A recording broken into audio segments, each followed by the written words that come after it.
الفيديو ده بنتكلم فيه عن موضوع من أهم الموضوعات اللي بتهم أي ماركتير في أي صناعة في الدنيا، وهو موضوع البرودكت لايف سايكل.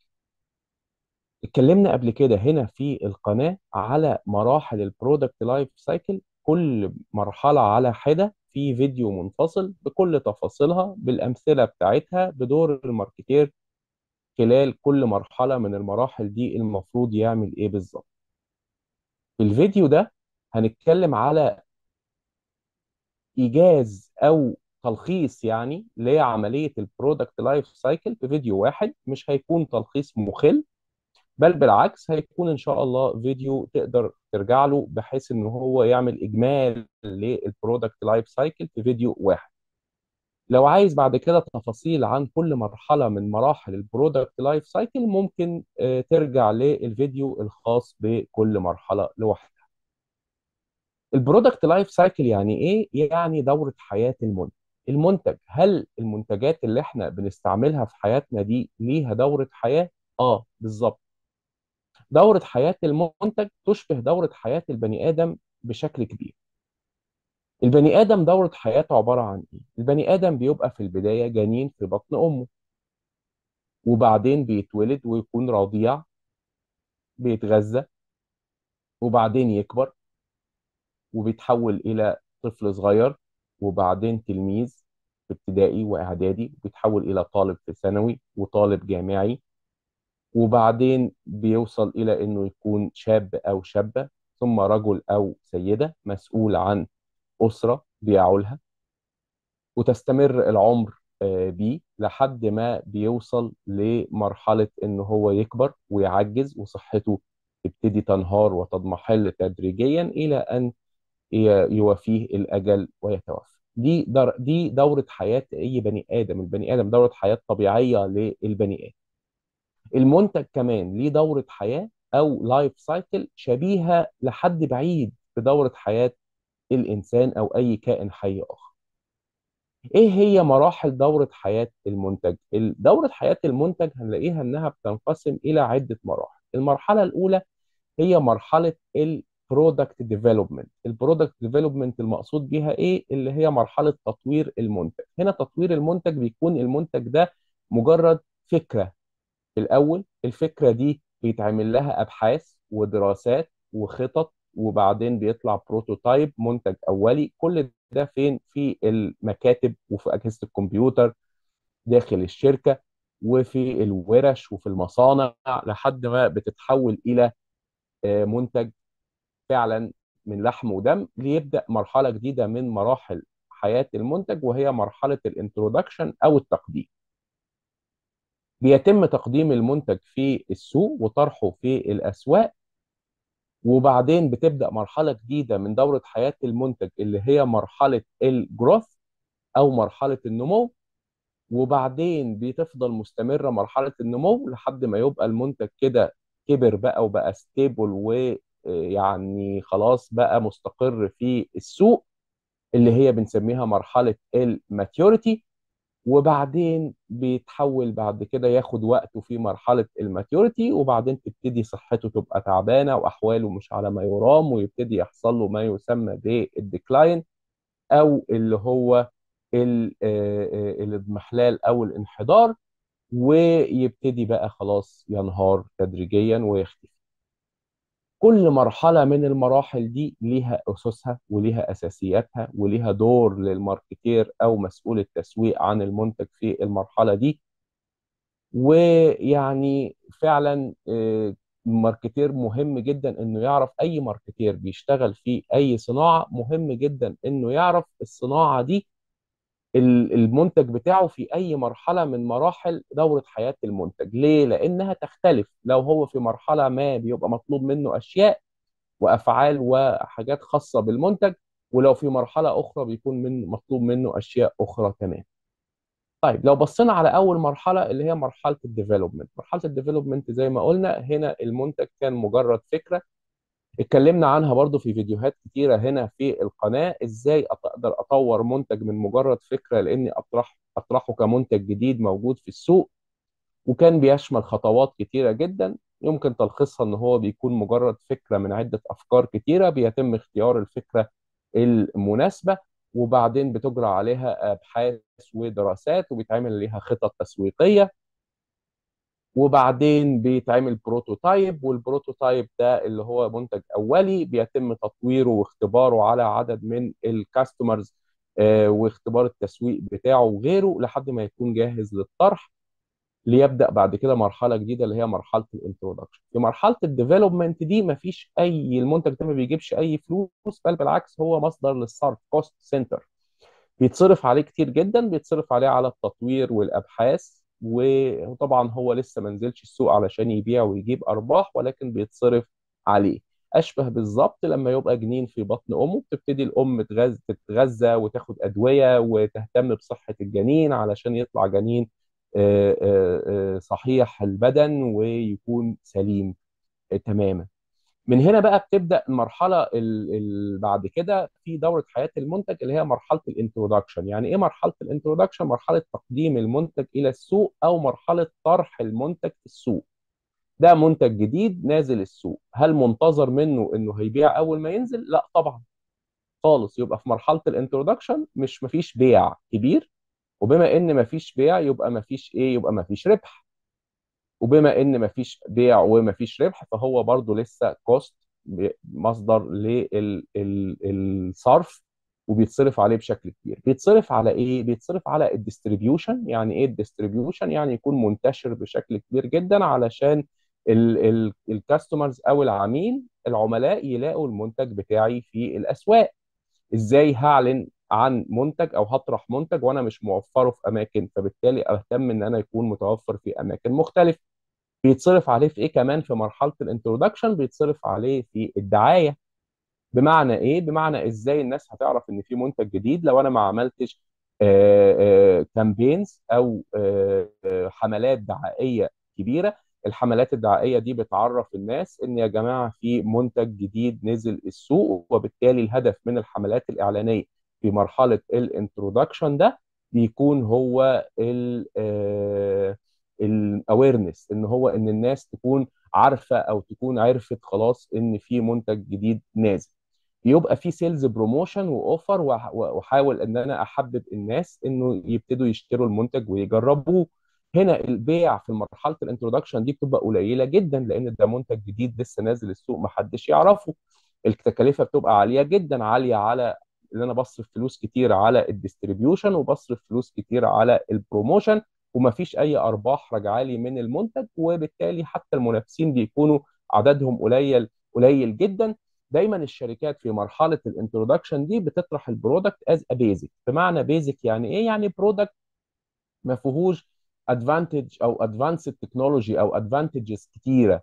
ليه؟ علشان يشوفوا الاول ده منتج جديد لازم يطرح بصيغته الاوليه، مش يعني مش الاوليه انه كبروتوتايب، لا يعني مش هتلاقي اوبشنز كتير. زي ايه؟ زي مثلا ما تلاقي دواء نازل السوق. الدواء ده نازل السوق غالبا في بدايته هيكون عباره عن فورمه واحده، يعني مثلا ممكن يبقى شراب او اقراص او كبسول، او ممكن تلاقيه تركيز واحد اللي هو مثلا ممكن يبقى 5 مللي بس او 10 مللي بس او هكذا.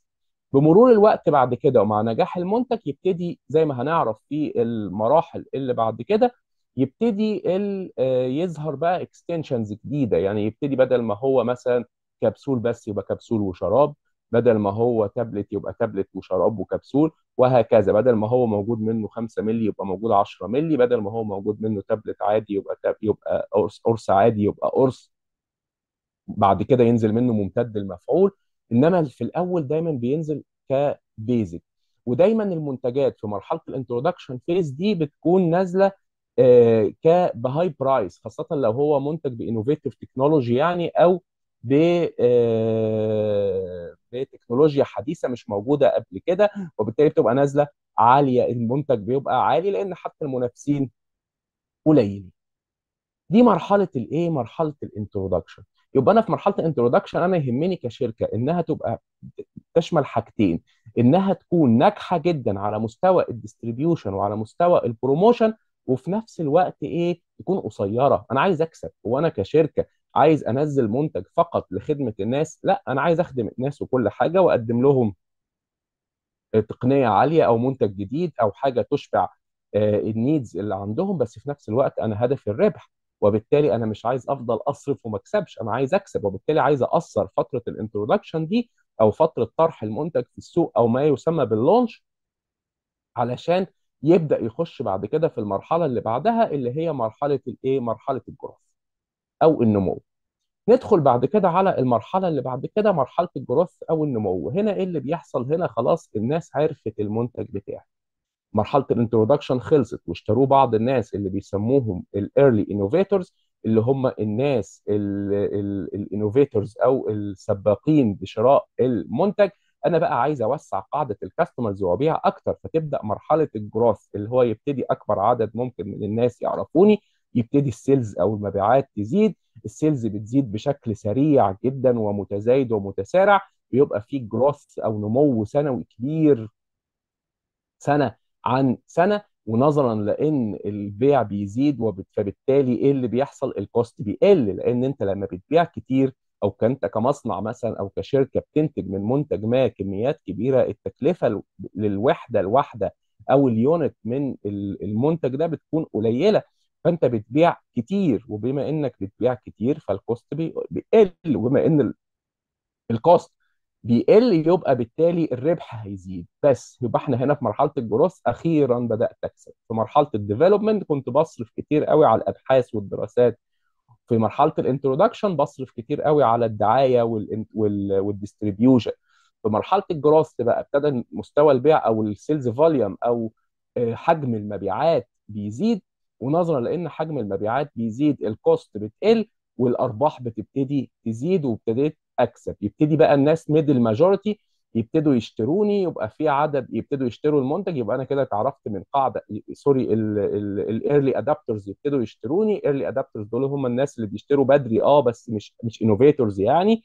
فابتديت اتعرف، ابتدى يبقى في نمو متزايد في السيلز، ابتدى يبقى في كومبيتيتورز او منافسين بداوا يظهروا. في مرحله الجروث دي ابتديت اهتم بايه؟ البرودكتس بقى، علشان هو خلاص كان نازل في الاول بالبيزك، يبتدي بقى يعمل اكستنشنز او يبتدي يبقى فيه امتدادات. امتدادات يعني ايه؟ يعني يبقى زي ما قلنا كده، ده بالنسبه للدواء يبتدي ينزل تركيزات مختلفه، بالنسبه او فورمز مختلفه، بالنسبه مثلا للعصاير يبتدي ينزل نكهات مختلفه، بالنسبه للمأكولات والبطاطس مثلا المقليه يبتدي ينزل نكهات واطعمه مختلفه. يبتدي بالنسبه للموبايلز مثلا يبتدي ينزل بقى ايه؟ موبايلات بشكل مختلف، باحجام مختلفه، بالوان مختلفه.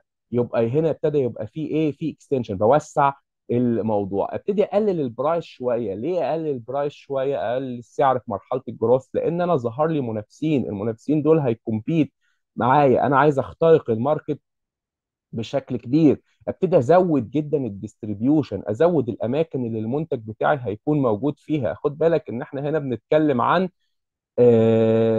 شريحه من الكاستمرز او من العملاء ابتدت تزيد، فبالتالي هيبداوا يدوروا عليا في اماكن كتيره، لازم اكون متاح او موجود عندهم. يبتدي برضو الدعايه تزيد وتكون مكثفه. ليه الدعايه مكثفه؟ هتبتدي بقى تختلف. المره الاولانيه كان الاويرنس، ان انا بقول لهم انا موجود، انما في مرحله الجروث لا، يبقى في انترست، لازم اخلق لديهم اهتمام بالمنتج بتاعي، احاول اخليهم مهتمين بشراء المنتج بتاعي، بالاضافه برضو الى الاويرنس. تبتدي السيلز بروموشنز او الاوفرز اللي موجوده في السوق تبتدي تقل شويه، لان انا اتعرفت بشكل كبير. انا يهمني اكتر في مرحله الجروث ان انا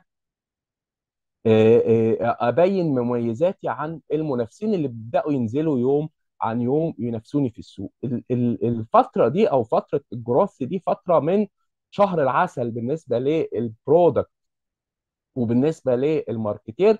وهم كل ماركتير في المرحله دي ان هو يخلي المده دي طويله على قد ما يقدر، تطول المده دي على قد ما يقدر. ليه؟ ده كل سنه بيزيد الجروث او النمو بمعدلات كبيره جدا ومتزايده بشكل كبير. فانا يهمني ان المده دي تطول، ده مده جميله، ده كل سنه ببيع اكتر من السنه اللي قبلها وبنمو بشكل كبير والدنيا جميله جدا. انا محتاج انها تزيد بشكل ما يقدر، واحاول ان انا اخلق رغبه او موتيف ان انا اطور من المنتج بتاعي في المرحله دي بشكل كبير. انما ده مش هيستمر على طول، يعني مش هيفضل بقى كل شويه كل سنه بزيد 20 30% بيع عن السنه اللي قبلها، وبعدين 25% على السنه اللي قبلها وبيع متزايد وارباح والدنيا جميله. لا، في منافسين حواليا وفي سوق وفي مستهلكين، في عوامل ومتغيرات كتيره جدا بتخلي البرودكت يبدا يدخل في المرحله الرابعه بعد مرحله الديفلوبمنت والانترودكشن والجروث، وهي مرحله الماتيوريتي. يعني ايه ماتيوريتي؟ يعني مرحله النضوج. المنتج هيبتدي ينضج. ينضج يعني ايه؟ يبقى مستقر، ستيبل، خلاص اخذ حصه سوقيه كبيره، ابتدى الجروث يكون موجود ولكنه معدلات بطيئه وبنسب قليله، يعني مش 20 و25 و30 و40% من السنه للسنه اللي قبلها، لا، يبتدي يبقى الجروث بيزيد بمعدل 5%، 3%، 2%. وبالتالي هتلاقي عندك حتى هنا شكل الكيرف بتاع مرحله الماتيوريتي انه اقرب الى البلاتو. البلاتو اللي هو يعني في مستوى واحد او مستوى سطحي، اللي هو ما فيش ارتفاع كبير، ما فيش شكل هرمي زي اللي هو موجود في مرحله الجروث، او شكل متصاعد زي الجروث. لا، هو بلاتو. وبالتالي لان النمو قليل، نمو موجود ولكنه نمو بطيء وقليل، هنا المنتج بيوصل للبيك سيلز، بيوصل لاعلى مستوى ليه من البيع، والكوست بتوصل لاقل مستوى ليها، فبيبقى فيها ارباح كتيره جدا. بتبتدي تدخل شرايح جديده من الكاستمرز ما كانوش موجودين قبل كده، او ما كانوش هم الزباين بتوعي، اللي هم الميدل ماجورتي بقى، والناس اللي هم العامه بشكل كبير. تبتدي عدد المنافسين اللي كانوا بيزيدوا سنه عن سنه يبتدوا يستقروا هم كمان. تبتدي المنافسين الضعاف يبتدوا يخرجوا من السوق، لانهم مش قادرين على المنافسه ومش قادرين على الطحن اللي المنافسين الاقوياء بيعملوه في بعض. وبالتالي هنا بنلاقي ان الاستراتيجيه هتبتدي تختلف. ليه؟ لان انت عايز تحافظ كماركتير على حصتك السوقيه على قد ما تقدر. وبالتالي هتبقى ايه؟ مهتم ان انت البرودكت بتاعك يفضل مطلوب بشكل كبير، وتفضل مبيعاته في تزايد. انت مش عايزه ينزل او يقل، لانه لو قل هيدخل في المرحله الاخيره اللي هي مرحله الديكلاين. انت عايز تحافظ على مكتسباتك. طب تحافظ على مكتسباتك هنا ازاي؟ بيحصل ثلاث حاجات او ثلاث ادوار ممكن يلعبهم الماركتير. انه يغير في البرودكت نفسه. يغير في البرودكت نفسه ازاي؟ يغير بقى في التكنولوجي المستخدمه، يغير في الكواليتي، يغير في الديزاين بتاع المنتج، يغير في الستايل بتاع المنتج. ولذلك بتلاقي كتير منتجات قديمه وموجوده يقول لك ايه؟ يقول لك نفس طعم افضل بنفس السعر. طعم افضل، يبقى يقول لك انا ايه؟ غيرت في الطعم. يقول لك مثلا لو انت بتتكلم على مسحوق غسيل مثلا، يقول لك بتقنيه جديده، باضافه تقنيه مش عارف النانو ايه.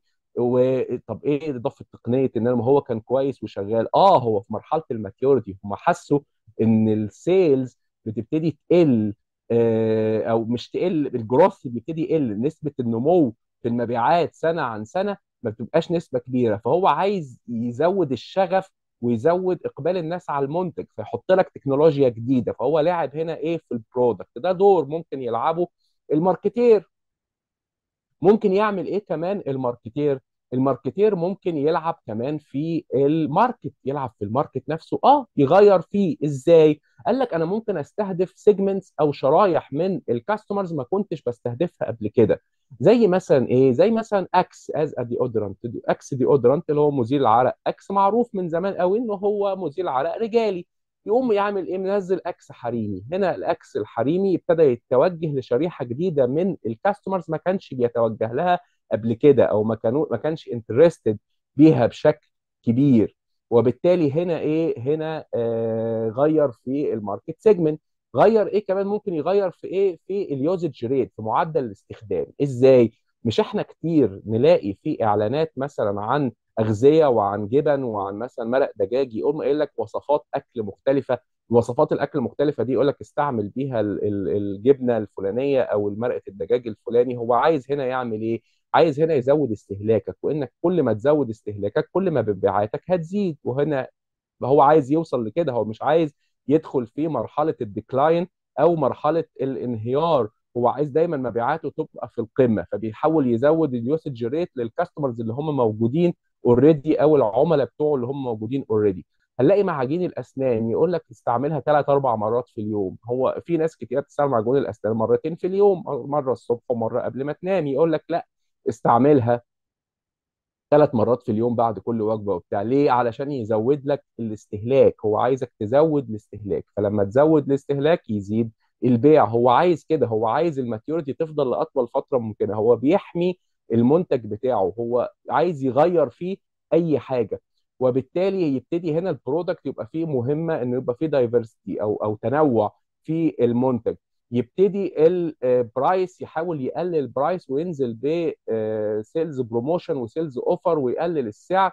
ليه؟ علشان انت ما تبدا، عشان يعني يقدر ينافس مع المنافسين اللي موجودين في الوقت الحالي، او اللي موجودين اوريدي في السوق.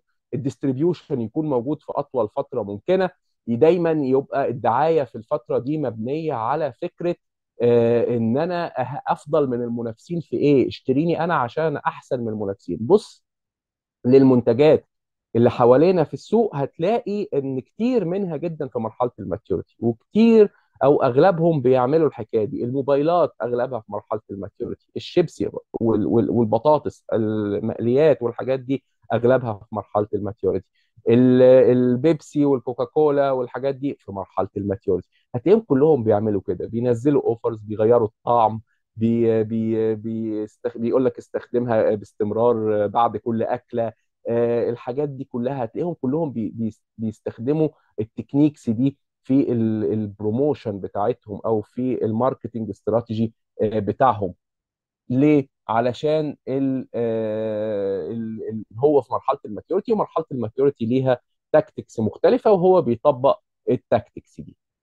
انما برضو شئنا ام ابينا دوره الحياه لازم تستمر، وبالتالي هتلاقي البرودكتس كتير منها بيدخل في مرحله الديكلاين. مرحله الديكلاين اللي هي مرحله الاضمحلال او الانحدار او الافول. ازاي؟ هنا بقى الجروث يبقى بالماينس، مفيش جروث، بل بالعكس البيع بيتناقص. وبما ان البيع بيتناقص يبقى بالتالي الارباح بتتناقص. يبقى هنا دي هنا مشكله. لما اول ما تلاقي البرودكت الارباح بتتناقص بشكل كبير، يبقى هنا في مشكله كبيره بالنسبه للشركه، لان الشركات طبعا فاتحه هدفها الربح. فبالتالي تناقص البيع ده وانحداره او انحدار المنتج ده بيبقى بيعرفك على طول انه دخل في الديكلاين فيز. طب ليه المنتجات او كتير من المنتجات بتدخل اصلا في الديكلاين فيز؟ في اسباب كتيره جدا، من اهمها تغير التكنولوجيا، سنه الحياه يعني زي ما بيقولوا. لو احنا بصينا كده على بعض المنتجات اللي كانت موجوده زمان، زي الكاميرات القديمه مثلا، الكاميرات القديمه اللي هي كانت بيتحط لها فيلم ونيجاتيف، ونحمض الفيلم ونطلع صور. طبعا دي كلها حصل لها ديكلاين واختفت تماما من السوق تدريجيا مع ظهور الكاميرات الديجيتال مثلا، الكاميرات الحديثه او التقنيات الحديثه في الكاميرات. هنلاقي مثلا الفلوبي ديسك، الديسك اللي كنا بنستعمله زمان عشان كان مساحته ميجا، ميجا مش جيجا، ميجا، نحط عليها صورة مثلا ولا حاجة. طبعا انهارت تماما مع ظهور السي ديهات، وبعدين السي ديز نفسها انهارت تماما مع ظهور الفلاش ميموري. وبالتالي ده سبب الديكلاين. ممكن كمان سبب الديكلاين تغير اذواق الناس. يعني لو بصينا مثلا على الملابس في فتره السبعينات، هنلاقيها مثلا قمصان مزركشه بياقات كبيره جدا، طبعا يعني حصل لها ديكلاين بشكل كبير. هنلاقيها بنطلونات ضيقه من فوق وواسعه من تحت، اللي هي بنطلونات شارلستون، هنلاقي ان دي برضو اختفت او حصل لها ديكلاين بتغير ذوق الناس. ففي اسباب مختلفه لتغير لحصول المنتج على يحصل له ديكلاين، بتغير اذواق الناس او تغير تكنولوجيا او غيره، ان المنتج نفسه ما بقاش يسعف الاشخاص، وبقى في منتجات افضل بشكل كبير، تقدر تعمل ساتيسفاينج للنيدز. هنلاقي في ادويه كتيره مثلا موليكيولز او مواد فعاله ابتدت تدخل في الديكلاين. ليه؟ لانها ظهر مواد فعاله افضل واحسن واقوى، وبتقدر تفيد المرضى بشكل افضل من القديمه، فالقديمه حصل لها ديكلاين واصبحت اوبسوليت وانقرضت. ففكره الديكلاين دي بتحصل لكتير من المنتجات وكتير من البرودكتس، وهي دي سنه الحياه. طيب دور هنا بقى، ما فيش، البيع بيبقى قليل جدا، الربح بيبقى قليل جدا، وبالتالي لو انا بصرف عليها يبقى المنتج بيخسرني. فيبقى الشركه قدامها حل من ثلاثه: يا اما تعمل له مينتيننج، تحافظ عليه اللي هو ايه، تغير فيه، تشقلب كيانه، تعمل منه اي حاجه بحيث ترجعه تاني لمرحله الجروث ويبدا دوره حياه جديده من الاول. تستخدمه اي استخدام اخر، ولكن ان هو ما يحصلوش ديكلاين، يخش يرجع تاني في مرحله الجروث فيز. في بعض المنتجات قابله لكده، وفي بعض المنتجات مش قابله لكده خالص. وبالتالي المنتجات اللي قابله بكده بيكون حظ الشركات حلو انها بتقدر تستفيد منه لفتره اطول من اللي موجوده اوريدي. يا اما هيحصل ايه، يا اما هيحصل هارفيست. هارفيست يعني ايه؟ هحصده، هحلبه. هحصده ازاي؟ هحصد بانه ان انا مش هصرف عليه خالص، خلاص هبطل، هوقف الدعايه عليه، هوقف الصرف عليه، هوقف السيلز بروموشن، مش هنزل عليه اي اوفرز، هسيبه، هطلقه كده في السوق ويجيب اللي يجيبه. هو طبعا انا ما بصرفش عليه تقريبا حاجه خالص، وبالتالي هو بيبيع بالجهود الذاتيه كده او بالدفع الذاتي. فنظرا انه بيبيع بالدفع الذاتي، فانا قللت المصاريف بتاعته، حتى لو الارباح قليله فانا مقلل المصاريف، فمش هخسر لحد ما ياخد دورته وياخد وقته ويختفي، خلاص ما يبقاش في طلب عليه. وبالتالي انا بستفيد منه لاخر رمق زي ما بيقول. اخر حاجه خالص ان هو ممكن اعمل له ايه، اعمل له دروب. دروب يعني ايه؟ اشيله من البورتفوليو بتاعي وابيعه، ابيعه لشركه تانيه. الشركه التانيه دي طب هتحتاجه ليه لما هو في مرحله الديكلاين؟ في شركات بتكون صغيره محتاجه لسه تبدا، محتاجه منتجات تشتريها من شركات تانيه باسعار ارخص على حسب امكانياتها، تستفيد منها على قد ما تستفيد، هتبيع على قدها، تقدر تجيب لها اي فلوس يعني مكسب، وتبتدي تنطلق منها او يبقى نقطه انطلاق للشركات دي. وبالتالي هنا هقوم ايه، بيعه لشركه اخرى تقدر تستفيد منه، هعمل له دروب من البورتفوليو. دي ثلاثه اوبشنز الشركات عليها ان هي ان تختار ما بينها عندما تتعامل مع منتج في مرحله الديكلاين. فاحنا لو بصينا كده هنلاقي دي دوره حياه المنتج من بدايه ما هو مجرد فكره او مشروع في ذهن شخص ما داخل مكتب شركه ما، وبعدين انتقل الى جهاز الكمبيوتر بتاعه، وبعدين للمعامل والابحاث، وبعدين للورش، وبعدين بروتوتايب، وبعدين جربناه على عدد محدود من الكاستمرز وبقى جاهز للانطلاق واطلقناه. وناس قليله اشتريته في الاول، وانا كثفت الدعايه بتاعتي وعملت سيلز بروموشن وعملت دعايه مكثفه، وبعدها ابتدى يبيع واول مره يحقق ربح في مرحله الجروث، وابتديت اعمل دعايه عليه اكتر، وعملت له اكستنشن ووسعته ونزلت بقى نكهات مختلفه واطعمه مختلفه والوان مختلفه واحجام مختلفه وتركيزات مختلفه على حسب البرودكت ده ايه وعلى حسب الصناعه بتاعته. وبعدين خلاص ابتديت اوفره بشكل اكبر، وابتدى عدد شريحه كبيره من الناس تشتريه. وانا كل همي ان انا اطول المده دي على قد ما بقدر. انا كل سنه بزيد في الارباح نظرا لان البيع بيزيد والتكلفه بتقل. بس هوصل كده كده للماتيوريتي لما هكون محتلت حصه سوقيه معينه لازم احافظ عليها بشكل كبير، وعدد المنافسين بقى بيقلوا بس التنافس بقى اكتر بكتير وطاحن بشكل كبير. فابدا ايه، ابدا ان انا انزل سيلز اوفرز واعمل دعايه مكثفه مبنيه على اني افضل من الاخرين، وابتدي اغير يا اما في الماركت، يا اما في البرودكت ميكس، يا اما في البرودكت، يا اما في الماركتنج ميكس، ان انا اغير في الديستريبيوشن، اغير في البليس، ازود اخليه موجود في اماكن كتيره جدا، اغير في البروموشن بتاعتي واحاول ان انا اميز نفسي عن الاخرين، اغير في البرايس وانزل اوفرز بشكل كبير. وبعدين بعض البرودكت بتدخل في مرحله الديكلاين نتيجه حاجات كتيره من ضمنها التغير التكنولوجي وتغير اذواق الناس وظهور حاجات احدث وبتحقق افاده للناس بشكل كبير. فيبقى عليا كشركه حاجه من ثلاثه: يا اما اعمل دروب يا اما اعمل هارفست واستفيد منه على اخر رمق ما اصرفش عليه حاجه خالص، يا اما اعمل منتين واحور فيه واغيره واستخدمه استخدام اخر خالص، وهكذا. كل ده موجود في حياتنا وموجود حوالينا وموجود بامثله وموجود منه كتير جدا. بس هنا ميزه ان انت تكون فاهم البرودكت لايف سايكل، تكون انت فاهم الشركات بتعمل كده ليه، او المنتج عمل كده ليه، او ليه حصل الكلام ده. تبقى انت فاهم كويس قوي، لانك عارف ان هو في اي مرحله من مراحل البرودكت لايف سايكل. ده كان فيديو اجمالي عن البرودكت لايف سايكل، اتكلمنا عنها بشكل موجز وايجاز، ولكني دايما بسميه ايجاز غير مخل لانه في كتير من التفاصيل. يمكن الرجوع للفيديو ده لو انت عايز تعرف عن البرودكت لايف سايكل. لكن لو عايز تعرف تفاصيل اكتر عن كل مرحله وبالامثله بشكل مستفيض، ممكن ترجع الفيديوهات القديمه اللي في القناه هنا الخاصه بالموضوع ده. هتلاقي كل مرحله من مراحل البرودكت لايف سايكل على ليها فيديو مخصوص او فيديوهين على حسب المعلومات اللي موجوده او المطلوبه في كل مرحله. انا كده خلصت البرودكت لايف سايكل، واتمنى ان انا اكون افدت يعني الناس اللي كانت عايزه تعرف عن الموضوع ده، لانه موضوع مهم جدا. وما تنسوش لايك وسبسكرايب وشير لمحتويات القناه، علشان لو في افاده تكون عامه وتعم عدد كبير من الناس اللي يكونوا مهتمين. شكرا وسلام عليكم.